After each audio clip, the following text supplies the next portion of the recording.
മുൻ മുഖ്യമന്ത്രിയും പ്രതിപക്ഷ നേതാവുമായ പിണറായി വിജയന്റെ മകൾ വീണ ഉൾപ്പെട്ട മാസപ്പടി കേസിൽ SFIO റിപ്പോർട്ട് ഇപ്പോൾ പുറത്തു വന്നിട്ടുണ്ട്.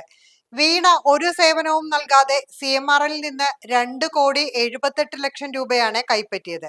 ഇതിന് സേവനം നൽകിയതിന്റെ രേഖകളൊന്നും തന്നെ ഇല്ല.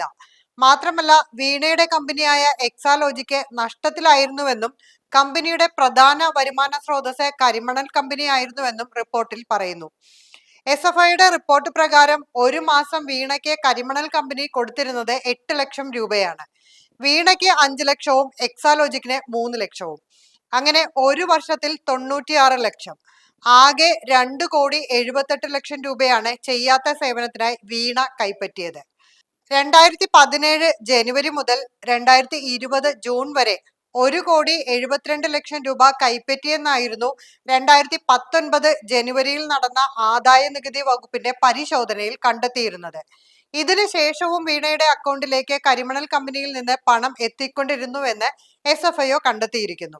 CMRL മാത്രമാണ് എക്സാലോജിക്കിന്റെ പ്രധാന ക്ലയന്റും വരുമാന മാർഗവും എന്നാണ് SFIO റിപ്പോർട്ടിൽ പറയുന്നത്.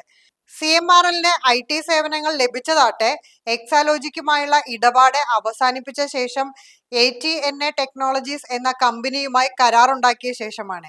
ATNA ടെക്നോളജീസിന് കിട്ടിയതിനേക്കാൾ 75 മടങ്ങ് അധിക തുകയാണ് ഒരു സേവനവും നൽകാതെ വീണ കൈപ്പറ്റിയത്. കരിമണൽ കമ്പനിക്ക് എന്തെങ്കിലും സേവനം നൽകിയിട്ടുണ്ടോ എന്ന കാര്യം എക്സാലോജിക്കിന്റെ IT ഡെവലപ്പർമാർക്ക് പോലും അറിയില്ല. CMRLും എക്സാലോജിക്കും കരാറിൽ ഏർപ്പെട്ടത് ശശിധരൻ കർത്താവുമായി നേരിട്ട് കൂടിക്കാഴ്ച നടത്തിയെന്നാണ് വീണ അവകാശപ്പെടുന്നത്. എന്നാൽ അതിനും തെളിവൊന്നും ഹാജരാക്കാൻ വീണയ്ക്ക് കഴിഞ്ഞില്ല. പണമിടപാടിനായി അല്ലാതെ മറ്റൊരു ഇമെയിൽ പോലും ഇരു കമ്പനികൾക്കുമിടയിൽ ഉണ്ടായിട്ടില്ല.